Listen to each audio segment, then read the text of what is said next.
तर नमस्कार मित्रांनो, स्वागत आहे तुमचं आपल्या मराठी यूट्यूब चॅनलमध्ये. तर मित्रांनो, आजच्या व्हिडिओमध्ये आपण जाणून घेणार आहोत की गॅस बुकिंगबाबत नवीन अपडेट्स काय आहेत आणि कोणत्या ग्राहकांना 1 जुलैपासून गॅस सिलेंडर मिळणार नाही.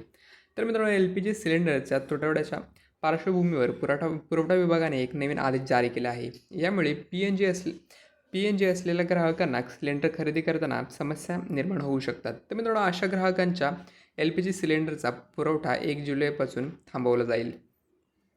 याच्यानंतर PNG पाईपद्वारे नैसर्गिक वायू वापरणाऱ्या ग्राहकांना 17,000हून अधिक LPG कनेक्शन्स परत कराव्या लागणार आहेत.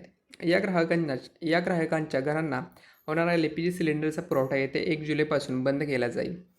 पुरवठा विभागाने ग्रीन गॅस लिमिटेड PNG आणि LPG दोन्ही कनेक्शन असलेल्या ग्राहकांची यादी मागवली आहे. आता नवीन नियमानुसार PNG ग्राहकांना पुढील LPG कनेक्शन चालू ठेवता येणार नाही. दुहेरी कनेक्शन असलेल्या LPG कनेक्शन बंद केले जाईल. जिल्हा पुरवठा अधिकारी आनंद कुमार यांनी सांगितले की पुढील 3 महिन्यात PNG कनेक्शन धारकांच्या घरी LPG गॅस सिलेंडर पुरवठा बंद केला जाईल.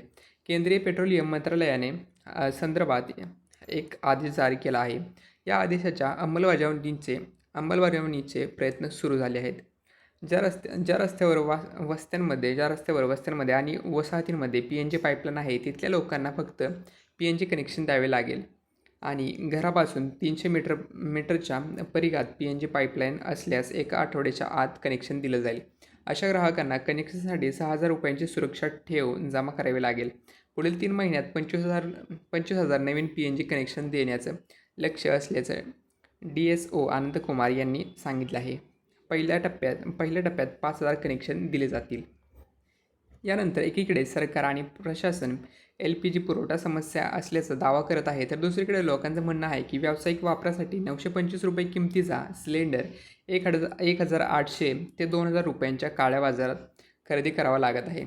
आखाती देशात सुरू असलेल्या युद्धाचा परिणाम देशभरातील घरगुती आणि व्यावसायिक LPG गॅस सिलेंडर पुरवठ्यावर झाला आहे. देशातील अनेक भागात सिलेंडरसाठी लांब नागरिकांच्या रांगा लागल्याचं सोशल मीडियावर पाहायला मिळतंय. इंडियन ऑइल आणि इतर तेल विपणन कंपन्या राज्य सरकारसोबत मिळून गैरप्रकार टाळण्यासाठी आणि साठेबाजी रोखण्यासाठी काम करत आहेत. सरकारी मालकीच्या तेल विपणन कंपन्यांनी व्यावसायिक LPGमध्ये महिन्याभरात दुसऱ्यांदा वाढ केल्यानंतर देशभरात त्याच्या किमती प्रति सिलेंडर 2,000 पुढे गेले आहेत. मात्र घरगुती वापराच्या LPGमध्ये दरवाढ न केल्याने तेल विपणन कंपन्यांना प्रति सिलेंडर 380 रुपयांचा तोटा सहन करावा लागत आहे. धन्यवाद.